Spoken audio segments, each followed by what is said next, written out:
Okay, so today we are diving deep into tangent vectors, espionage, hidden identities, complicated relationships. This fictional world has it all. You know, it's funny. The story throws you right in. No introductions. We don't even get the protagonist's name. It's true. It's like, boom, secrets from page one. But Okay. he's observant, and that whole secret girlfriend thing, that's got to be a defense mechanism, right? When people ask, you've got a system. It makes you wonder, is he for real with that? Or is it all part of something bigger? Like a way to keep his life in neat little boxes? Right, keeping everyone at arm's length. Yeah. And speaking of keeping things hidden, Amanda, now there's an enigma. Oh, Amanda's fascinating. She just oozes mystery. That whole exchange with the scarf, it's like more going on there than meets the eye. You can feel his paranoia, trying to decipher her every move. Trust is a rare thing in this world they inhabit. And speaking of trust issues, that whole missing lake thing from his childhood, that really got to me. Yeah, it's like, who has that happen? A random government agent and poof, a lake vanishes. It makes you think, was he always headed down this path, or did that experience shape him into this master observer? That's the question, isn't it? Nature versus nurture. And then there's the whole crappy Cliff Notes experiment, unfinished books, secret messages. Yeah. It's so bizarre, but so him. Totally. Always up for the unconventional. Although, I don't know what to make of that whole dampened harmonic oscillator incident. Yeah, that one is interesting. He's justifying it, but it seems morally ambiguous, even if it was a prank. Exactly. It's like, how far is too far? You start to wonder, what's he capable of when the stakes are even higher? Right. And then the CIA comes knocking. Which is a whole other can of worms. They see something in him, right? This knack for information, for creating things, bugs that can't even be detected. Is that exciting or terrifying? Both. I think it's both. Yeah. He's got a talent, but is that a world he really wants to be a part of? Maybe that's what he's trying to figure out. He can't resist the pull of a good secret, can he? It's like he's drawn to the shadows, but at the same time, you sense this longing for something genuine, something real. It's this weird dichotomy. And then there's Marie. It's like 1 minute we're trying to figure out Amanda, and the next we're down this whole other rabbit hole. Right. The Marie chapters, they throw you for a loop. Every time you think you're getting a handle on things, bam, another layer. The bathroom scene, the GGTC acronym, the Philippine story, it's just a lot. What do you make of it all? It makes you wonder, what's real? What's fabricated? You start questioning everything, like her whole childhood, made up. It's like, did he know? Did he play a part in it? Then there's that conversation with her father, asking for the butte as a reward. So strange. It's like this weird clash, right? Supposedly all about this vow of poverty, but she wants something real, something tangible. Something she can hold on to. Speaking of things that feel off, that meeting at the Sheraton, Yeah. it felt staged, like he was being led there. Totally. Jerry, the Archie press card, the whole bean scene thing, it's all very deliberate. Someone wants to control how this looks. But who? That's Samavarti. Is that some secret signal? Like a silent nod, right? Right. We know. And then Jerry mentions Karen. Like they're all part of the same game, except someone gave us the rule book. And it keeps changing. Which brings us back to Amanda and that scarf. So much symbolism there. It's like it represents their connection and the secrets that bind them at the same time. And the way he reacts to the snow, her emotional response, it's like they have this deep understanding, but also this underlying tension. Like, can they trust each other?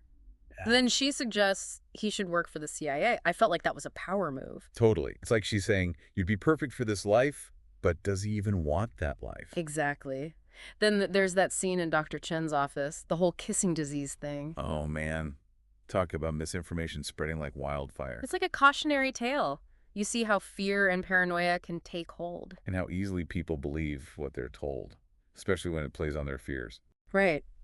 Then, to top it off, that awkward encounter with the undergrad. He's quick on his feet, I'll give him that. Deflecting with humor. But was it all an act? He keeps you guessing, that's for sure. And then, boom, Letitia enters the picture. Exiled first lady, hundreds of shoes. It's a lot. Suddenly we're on a global stage. Political intrigue, hidden agendas. And the protagonist is caught right in the middle of it. The China flats, the mysterious lab, the gadget. It's like the layers just keep coming. And just when you think you've peeled back the last one, Terwilliger confronts him, accuses him of spying. Talk about a tense moment. You get this feeling that everything is about to unravel. Terwilliger's warning about the FBI that ups the stakes. It's like there's no turning back now. But then that phone call with Amanda, The mask slips. her real accent comes out. The illusion is shattered.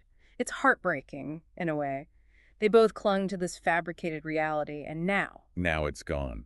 And as if things couldn't get any weirder, he's summoned by the official. who insists on calling him Paul? It's like he's taking away his identity, making him just another pawn in their game. The whole encounter is surreal. You've got this nameless, faceless authority figure controlling his fate. It's unsettling. To say the least. And then the back infiltration thing, what was that all about? It's like a test, right? They're pushing him to see how far he'll go. But it also reveals how absurd the system is. Right. He's pointing out the flaws while he plays along, which makes it even riskier. He's walking a tightrope. And just when you think he's in the clear. We're back to Amanda at Manoa Gardens. But something's different this time. It's like a performance. The camera crew, the interview. It's also staged. She's directing him, using him. Her knowledge of the telescope, the Russians, it's clear she's in deep. And that whole ritual with the shrimp in the pool. It's a power play, plain and simple. Elizabeth, Christina, Coco, Yeah. they're all in on it. And the way they talk about the guiding hand, it's like he's stumbled into something much bigger than himself. And then that note. Lisa Strada. Talk about a power move. It's chilling, like, we're watching you, we know your secrets. And then Hank catches him red-handed. But he gives him a chance to explain. It's like he sees something more to the story, something beyond the deception. And that final line about the pot of gold at the end of the rainbow. It's both ominous and hopeful at the same time. It's like they're dangling this escape route, but can he really get out? Or is he stuck in this web forever? That's what makes Tangent Vector so compelling, right? You finish it, but the story stays with you. It makes you wonder what happens next. Yeah, it's like, is there ever really an ending when it comes to secrets and lies? It makes you think about everything we've discussed, observation, deception. It's all connected. It's human nature, isn't it? That pull towards the unknown, wanting to peek behind the curtain. But how far is too far? At what point do you lose yourself in the process? It's a dangerous game. Trying to find the truth, but risking getting lost in the shadows. So if it were you stepping into this protagonist's shoes, what would you do? Where do you even begin to untangle this mess? And what would you find along the way? About the world, about yourself? Something to think about. This whole deep dive into tangent vectors, it's been a wild ride. Espionage, hidden identities, relationships. It makes you question everything. It's a story that gets under your skin. It reminds you that sometimes the most intriguing mysteries are the ones we haven't even begun to unravel.